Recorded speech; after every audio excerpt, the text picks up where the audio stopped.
tuna hian hei kabula hian pu zel rem liana se lui group wai me president o ma ani hian thil thendan voina thil thendan chanchin vel mina shildoni o kapu voina khani lengtin nge helai boina in chan dan tak kha isia dan dan kha mina shil che voin chundar som pakhat bor vela khan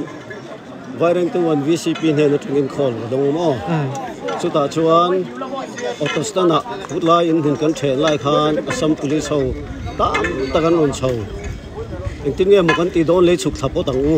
aron tia chu chu ka riat na bur tang chu ni mai ti chuan in zuk ta police khan lo om chau police kha an lo om chau khiti lai kan ma deuh theng le he ti lai kong chho kan le ti po hin an lo oma chuan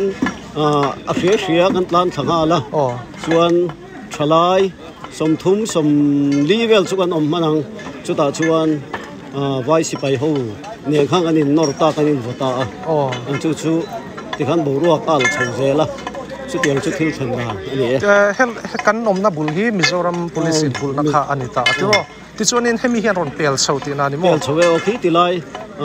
an ma ni tun hanga vai ho to stan thin khimi kong peng thenga khianin anon in hung chowa ti chuan in ta chu ti lai chuan in engtin nge Mizoram lampang police lampang khan omlem lo nge civil mi le Assam police ka in nor ta roi kot mai tin civil police po kha khiti lai chak lok khin ke mani tin heri lai om hin tle manom ve hrim hrim ma khang ho ba ka chu manom lo wa chu tiang chuan in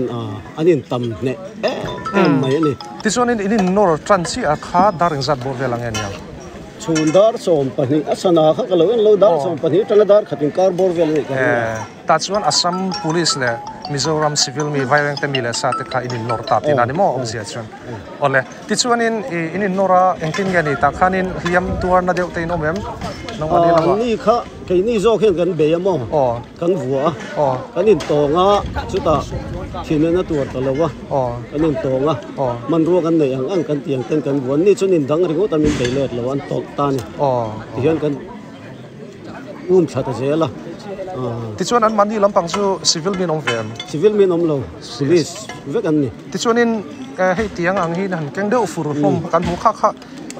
in ken thlak sang ani hei vai police AP ho hian ten kai ngal tu min an ron so motor lian pani an ron ke la chuta chuan khat la tin an phura chu chon la thaman to si lo sumi motor an da chu kan hai chuwa ka an la ta ni ani chu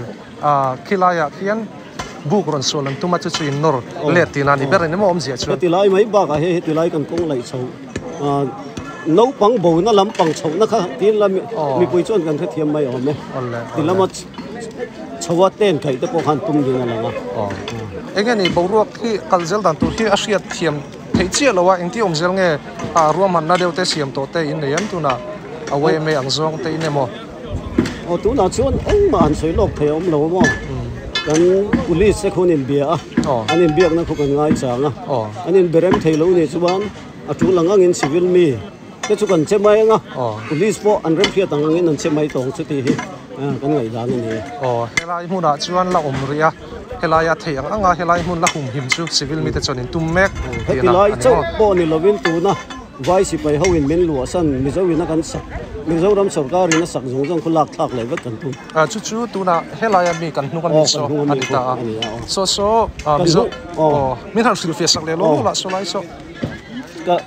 kan kok thei ngeng ting ani don